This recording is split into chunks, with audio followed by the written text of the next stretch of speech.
वेळ कशी ती हेरली.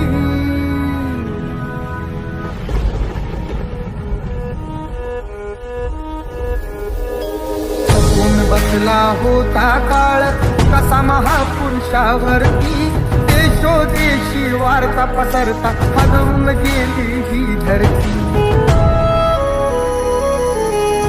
काळजातील हंस हरपला तरी याला आली भरती. सूर्य बुडाला अंधार झाला म्हणून जनता ही झुरती.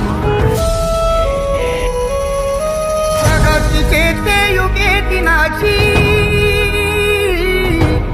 प्रगतीचे ते युगे दिनाची गुपित मागे सारली. दुष्ट काळाने भीमरायांची प्राणज्योत ती चोरली.